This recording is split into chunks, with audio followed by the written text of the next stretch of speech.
I'd like to call the meeting to order today for Public Works for Rapid City on Tuesday, Tax Day, April 15th at 12:30. Can we have a roll call and determination of quorum, please?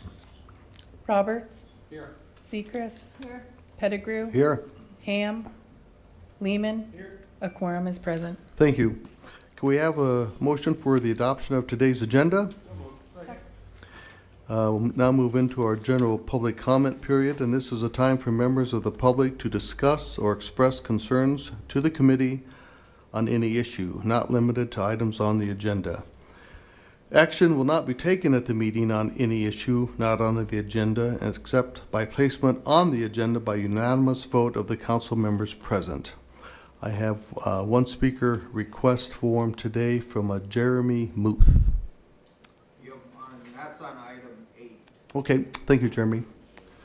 I'd like to close today's general public comment period, and we'll move to the consent items 1 through 7. Do we have any public comment on 1 through 7? I don't see any.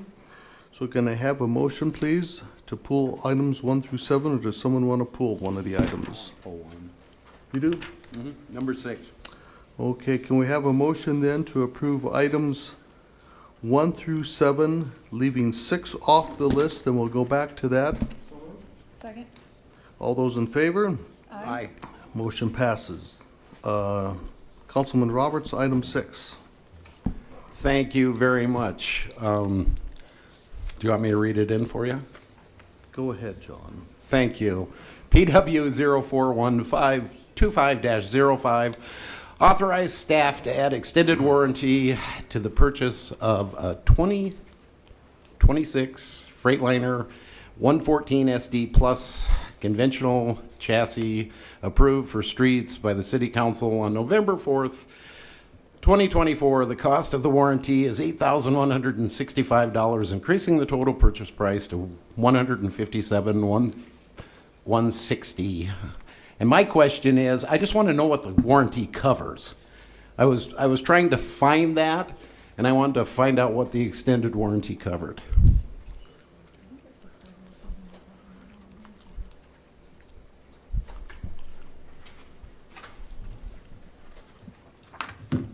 I didn't see it. No button to push? Okay. I do believe this is just like your car warranty, that it's a bumper to bumper.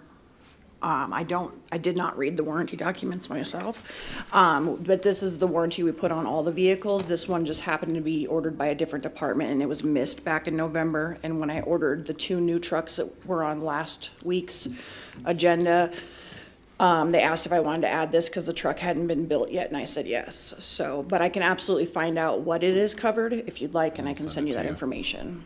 Absolutely, I'd love to know that. And one of the reasons that I just saw this is, 1, it's an expensive warranty, but 2, I just went through an extended warranty coverage on one of my vehicles that, I paid quite a bit of money for. And I was very shocked when I took it in for some warranty work that wasn't covered.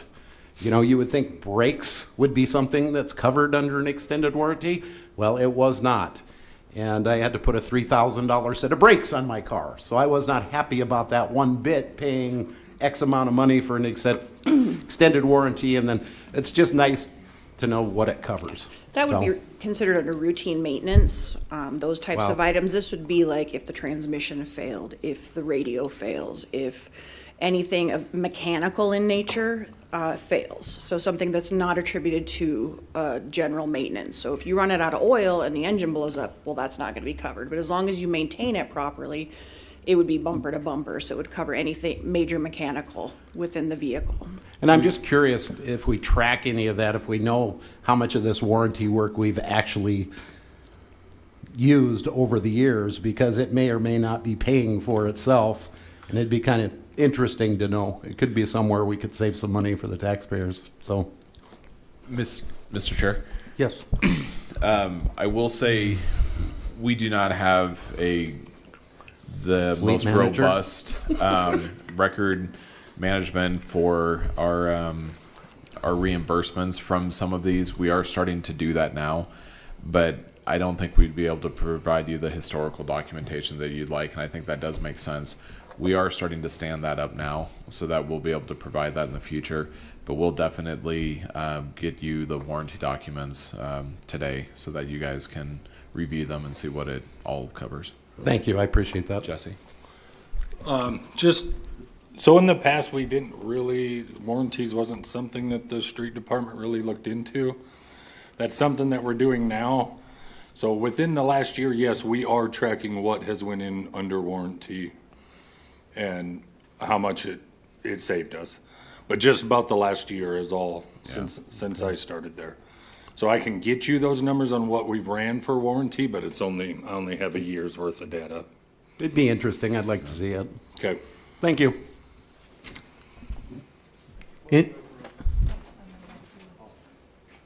Councilman Seacrest? Thank you, Chair. I gotta hit that.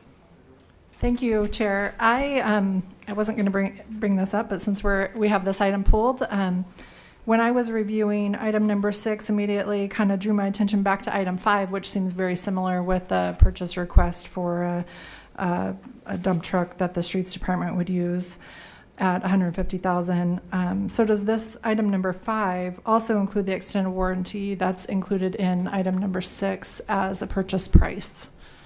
It wasn't immediately clear, and I figured it makes sense that we would just do that in the original request if that's important. Actually, this one is the dump body, plow, and edge wing sander and a liquid controller that will be installed on the above item. So in this instance, we are purchasing the truck and all of the add-ons separately. So item 4 and 5 are actually going to become one unit once it's received. Item 4 does include a warranty in that cost.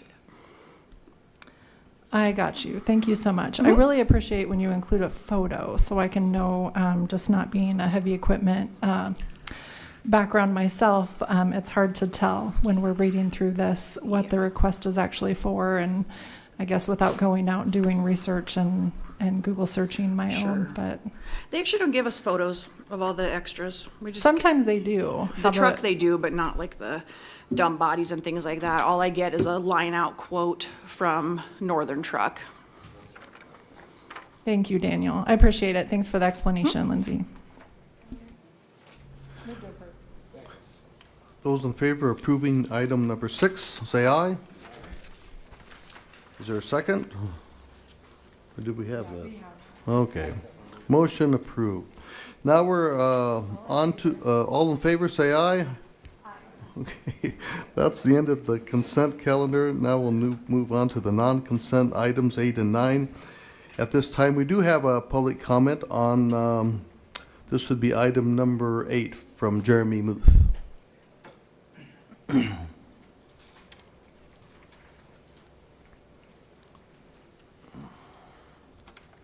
So does everybody have what Long Branch turned in for this request? Is that, okay. So essentially it's a sidewalk to nowhere.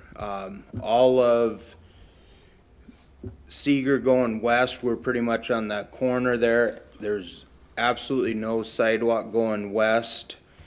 To the east a little bit and around the corner to Dias, there's no sidewalk anywhere on that. All the sidewalk is across the street on Seeger. When Seeger was redone, that sidewalk was all put in that side. So I guess we don't really feel like it would ever get used, and it will never adjoin any other sidewalk. So that is the reason for our request. Any questions for Mr. Muth? I don't have a question. Okay. Councilman Seacrest? Thank you. Thank you, Chair. And just my review and my belief with the sidewalks is that it's really important that we're consistent with requiring the sidewalk installation when we have the building permit, which triggers that the land parcel is brought up to code with the standards. And so I'm going to be consistent in my vote with this in support of city staff recommendation to deny this request. I know that that's not always the sentiments of everybody, but I just wanted to explain my position in that. I know that it doesn't make sense right now with it not connecting to the land parcels to either side of this property, but in the future it will be connected when those other properties are necessary to brought up to code. So thank you.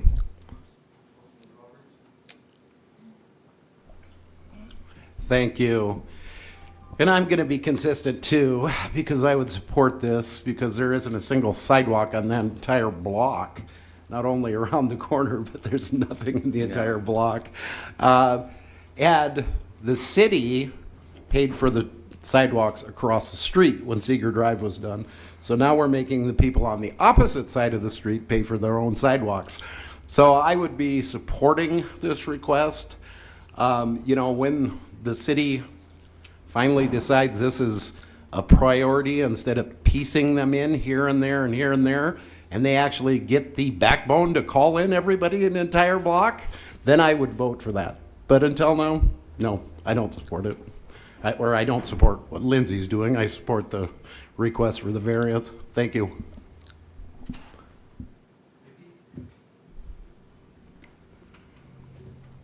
Thank you, Mr. Chair. So just kind of a little background on these sidewalk variances. There are times where we get one and you'll have staff recommend to approve, and then one like today, we recommend to deny. When we're on a street that has a ditch design that doesn't have the curb and gutter, that makes it difficult or geometrically impossible to put that sidewalk in a safe location, then we will say those need to be deferred until we can do an assessment, bring in not only the sidewalk, but potentially the curb and gutter, and address the storm drainage in another way instead of just the ditch design. In this case, though, we do have the curb and gutter. It would be an easy fit, and yes, it is piecemealing it, but it gets us that first leg and avoids the responsibility of doing an assessment at some point down the road. If there is a building permit issued for the adjacent properties, even though there's development there today, if they do an expansion, it could then trigger that they put in the sidewalk at that time. And I know that's not ideal, but it does get us sidewalk as building permits are issued. Just a little background as to why sometimes we recommend to approve, sometimes we recommend to deny. Thank you, Vicki. I'd just like to make a few comments on this. Everyone knows I'm a strong advocate for sidewalks. When I built my building, put an addition on, there was not a sidewalk on North Creek Drive, nor was it required for me to put that in there. But I did it simply, the area where my business is located is going to grow, and it was a hell of a long sidewalk, let me tell you. Then about 2 years later, development started happening. They put some apartments behind me, and naturally I had the sidewalk in, that sidewalk went in. Across the street, Dakota Butcher went in, all those sidewalks went in. So I think putting in a sidewalk is just the first step in creating a community that makes it friendly for our citizens to walk and get from point A to point B. I drove out there, Mr. Muth, and I saw the site. I'm very familiar with it. But I just think if we don't start there, then the next people that develop along that, they won't be putting one in. So putting one here starts our path to getting in sidewalks. Councilman Seacrest. Thank you, Chair. I'd just like to make the motion to move this forward without recommendation. All those in favor? Aye. Opposed? Motion passes. Now we're on to item number 9. PW 041525-08, request from staff for policy guidance from City Council on public access to specific rapid map data layers related to the approximate location of city waste, wastewater, and stormwater infrastructure. Councilman Roberts. Thank you very much. I'd like to make the motion for staff to go forward with the public access to, thank you, that was quick. But I do want to hold the floor for just a minute. So I've been a strong advocate of this for at least a decade. I think this is something that we need to do. It's done all around the country. You know, I've heard a lot of different excuses why we shouldn't do it. I think most of those excuses are blatantly false. And I think that this is going to be huge for the engineers in town. I think it's going to be, you know, something that we should have done a long time ago. So I am very much 100% in support of this. Thank you. Any other comments? Hearing none, those in favor? say aye. Aye. Do we have a second? Opposed? No? Motion passes. Meeting adjourned.